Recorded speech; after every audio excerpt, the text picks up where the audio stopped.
The president's wife abruptly ended the contract, declaring an end to our collaboration with her company. I felt a sense of concern, as this client was significant. But then, a brilliant idea came to me. Confidently, I responded that we would no longer deliver to her. Later, the president's wife returned, her face showing evident shock. "I'm Mia, 37 years old, and I manage the company founded by my grandfather. It's a stable business with loyal clients. To safeguard the company and its employees, I continuously study economics and development. Our focus is on manufacturing precision mechanical equipment.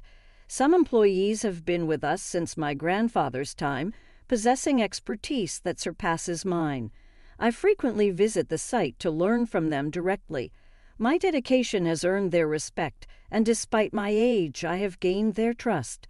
I approach client relationships with sincerity and passion, which has helped maintain the steady performance of the company entrusted to me by my grandfather. Nevertheless, there's always room for improvement. I need to keep learning to further earn their recognition and ensure the company's continued success." Then, a remarkable event unfolded within the company. It began with the arrival of the wife of a crucial client's president. She expressed astonishment, claiming her husband had a long-standing association with our company, yet she had never realized it was under the direction of someone she deemed immature. The disdainful gaze fixed upon me belonged to none other than the president's wife, representing a prominent company that had maintained a contract with us since my grandfather's era. Mrs. Brown disclosed that the day marked the annual year-end celebration hosted by her husband. This wasn't just any ordinary gathering, but a grand affair assembling all their business affiliates. It was an event deeply ingrained in their calendar, and this year I had received an invitation and opted to attend, following my grandfather's guidance. As I socialized and exchanged pleasantries with various attendees, Mrs. Brown emerged, indicating she was representing her husband, the president. While Mrs. Brown typically remained aloof from managerial affairs, this encounter marked my first introduction to her. After exchanging pleasantries, making introductions, and expressing gratitude for the consistent special treatment we had received, Mrs. Brown delivered an unexpected statement. "I don't know what methods you employed to influence my husband, but beware, you may face dire consequences," Mrs. Brown warned. In that moment, her words left me bewildered, the true meaning escaping me as I stood there, taken aback. Mrs. Brown smoothly transitioned to converse with another company president, her demeanor shifting significantly, radiating warmth and charm, leaving me perplexed about her abrupt animosity towards me. Feeling unsettled, the year-end party eventually drew to a close. Opting not to attend the after-party, I instead decided to seek answers from my parents. My parents and grandparents reside together in our family home, and I often turn to them for guidance. Upon my late arrival, I offered apologies, but my parents greeted me warmly, informing me that my grandfather was still awake. Eager for insight, I sought out my grandfather to inquire about Mrs. Brown's behavior and reputation. To my surprise, my grandfather painted Mrs. Brown as an exemplary figure, a devoted spouse who selflessly supported her husband and their son. The more I learned, the deeper my confusion about Mrs. Brown's sudden hostility grew. A few days after the after-party, Mrs. Brown made an unexpected visit to my company, catching my employees and secretary off guard. Since I wasn't present, she had to wait, which evidently did not sit well with her. "I'm the spouse of the president of one of this company's major clients. Is this how you treat valued guests? It's no wonder this company appears disorganized with a young woman at its helm," she remarked. From my perspective, Mrs. Brown's unannounced visit was the unreasonable action, but unfortunately I wasn't there to voice my opinion. Instead, my secretary bore the brunt of Mrs. Brown's frustration. By the time I returned, Mrs. Brown had departed, leaving a message with my secretary that she intended to return to offer a proper apology. Consequently, I scheduled a meeting with her for a later date. Upon entering the president's office, I anticipated encountering the president himself, only to be surprised by Mrs. Brown occupying the president's chair, exuding an air of superiority. I initiated the conversation by extending my apologies for my absence during her previous visit and expressed my willingness to address any concerns she had. What ensued was a revelation from Mrs. Brown that caught me off guard. Goodbye to relying on inferior products from other suppliers. For a moment, I found myself rendered speechless, likely wearing an expression of profound astonishment. Mrs. Brown's scowl deepened upon seeing it. My reaction: a business under the management of someone as immature as you cannot be trusted. Moreover, your pricing is exorbitant for the quality you deliver, and terminating our contract to cut costs, she declared. Her accusations felt baseless, prompting a vehement rebuttal from me. I adamantly denied any overcharging and passionately defended the superior quality of our products, emphasizing their long-standing endorsement by the president. However, Mrs. Brown appeared unwilling to entertain my explanations. The conceitedness of someone as immature as you is repulsive, she scoffed. When I inquired whether the president was aware of this decision, Mrs. Brown revealed that she was currently acting as the president, wielding full authority over the company. She explained that the president had been urgently summoned abroad to address issues in their production line, leaving her, as the vice president, to assume the role of acting president. It was then that I realized the reason behind the president's absence at the year-end party. Tomorrow, I'll bring all the necessary documents to terminate our contract with your company. Make sure you're there. I will not tolerate even a second's delay, Mrs. Brown asserted firmly. When I pressed Mrs. Brown for the specific time of her arrival, she begrudgingly disclosed it. Leaving her company that day, I felt as though I was being forcibly shown the door. Their business was vital for us. Without them, meeting payroll could become a challenge. Gripped by a sense of urgency, I scrambled to devise strategies to prevent the impending contract termination. The following day, Mrs. Brown arrived promptly at my office. She placed the documents on my desk with a stern demeanor, urging me to sign without delay. "Please allow me to discuss this with the president," I implored. "There's no time for that. Both my husband and I lead busy lives. Unlike your modest operation, we are a major corporation. You should comprehend this, being a fellow business owner," Mrs. Brown retorted dismissively. I seethed with anger at Mrs. Brown's patronizing tone. Her unilateral decision to terminate the contract was utterly unreasonable. Moreover, considering our long-standing business relationship, one would expect her, as a business owner, to grasp the magnitude of betrayal inherent in her actions. Yet there was no hint of remorse from Mrs. Brown. Frustrated by her arrogance, I resolved to enact the countermeasure I had pondered throughout the night.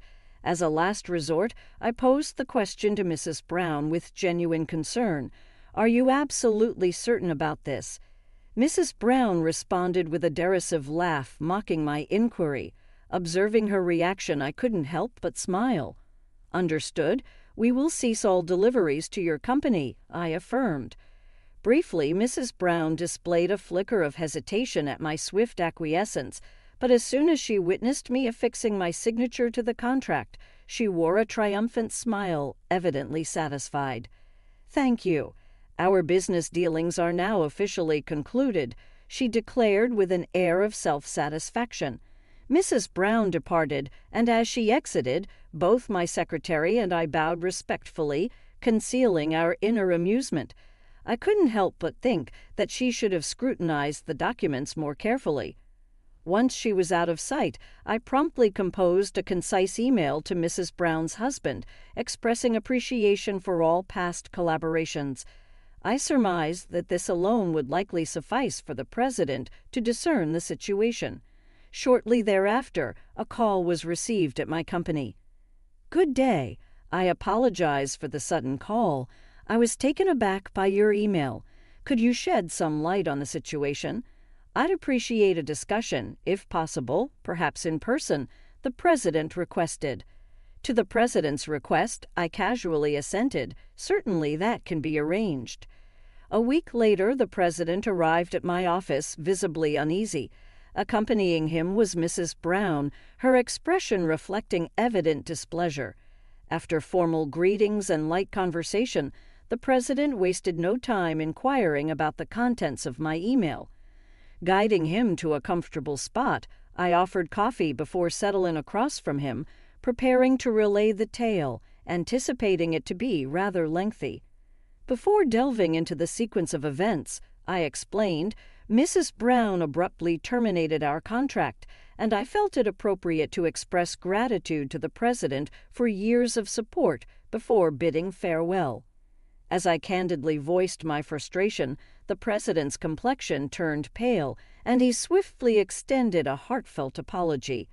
Mrs. Brown, visibly surprised, accompanied him with sweat glistening on his brow.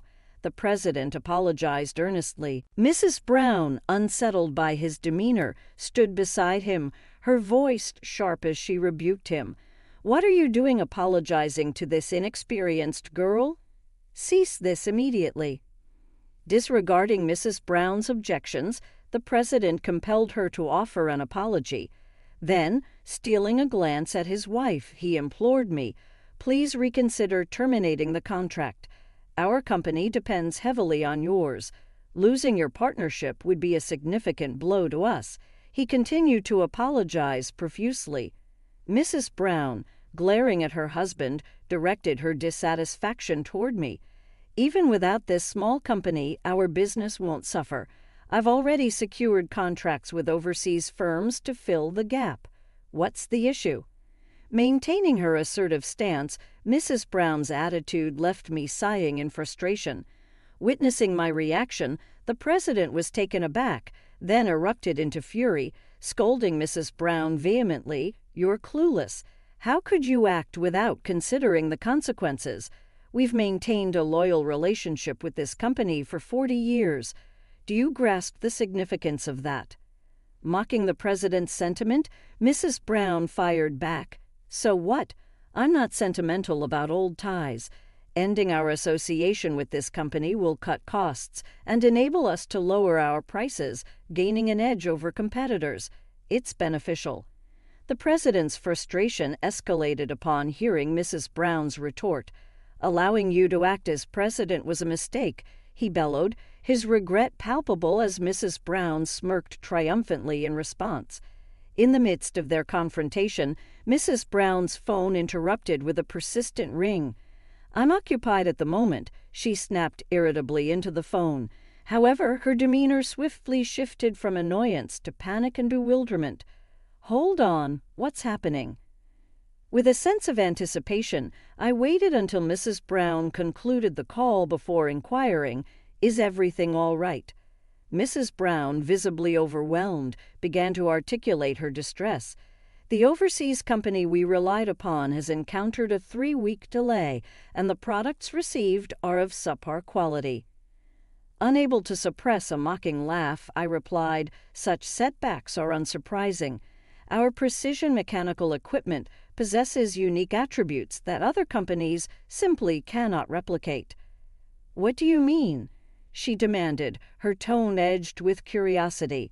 "It's the craftsmanship," I asserted firmly, meeting Mrs. Brown's gaze with unwavering resolve, though she appeared perplexed.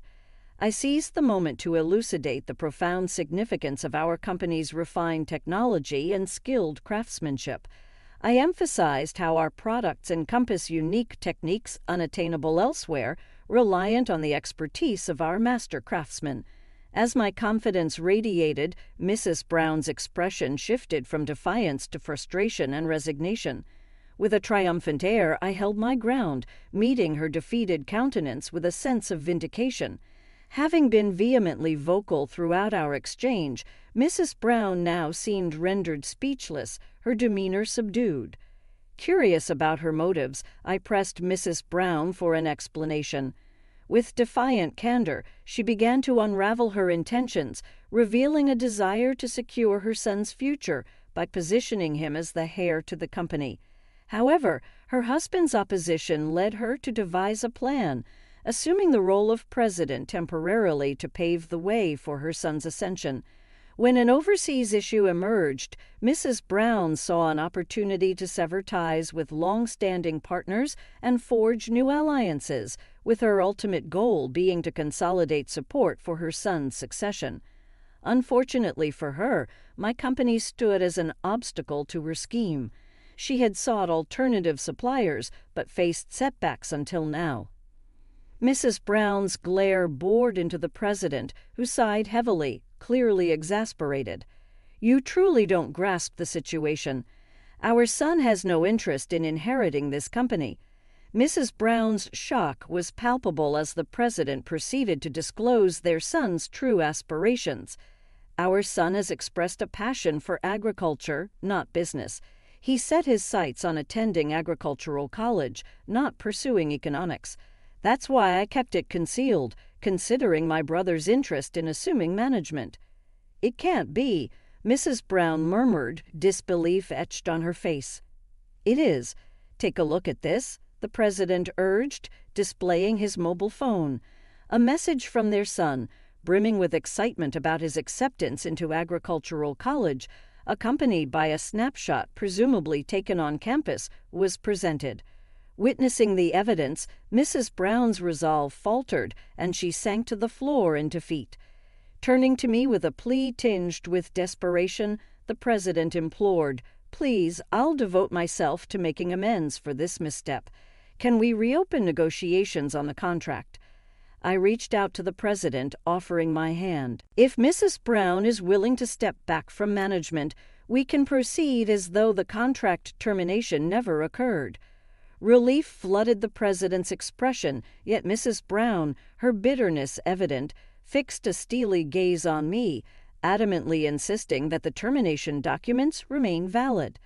I refused to retract the contract termination. It was all for the sake of my son assuming the presidency. Mrs. Brown's stubbornness was palpable. With a heavy sigh, I suggested she review the contract documents once more.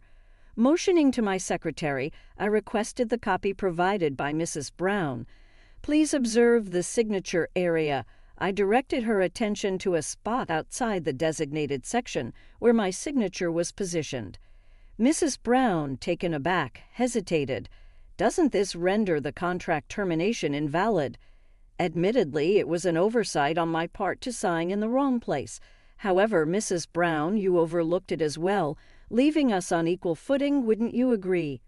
Mrs. Brown remained silent, contemplating the revelation. Seizing the opportunity, I offered a piece of advice. One who neglects thorough examination of contract documents may not be suited for a managerial role. With those words, the president swiftly retrieved the discarded document from the floor, scrutinizing its contents before breaking into a broad smile. Thank you so much," he expressed repeatedly. As the president expressed his gratitude, Mrs. Brown, seated beside him, wore a somber expression. Later, I found comfort in securing the crucial contract and earned my grandfather's praise for safeguarding our employees' future. However, it emerged that Mrs. Brown had severed ties with other companies, prompting the president to offer widespread apologies. I assisted him in explaining the situation to these companies, providing support as needed. Fortunately, they were receptive, aiding in the recovery of the president's company. Due to the turmoil, Mrs. Brown was removed from the management team, held accountable for nearly jeopardizing the company, and faced the prospect of divorce from the president. Despite her resistance, the president, feeling betrayed, showed her no mercy. Their son ultimately found freedom from his mother's influence, pursuing his agricultural studies with unwavering determination. For my company, the outcome was transformative. We not only gained favor with a major corporation, but our reputation flourished, leading to a surge in new contracts. Our sales soared, exceeding even my grandfather's achievements, and our employees rallied behind us more passionately than ever, dedicated to continuous growth and improvement, similar to the previous leader.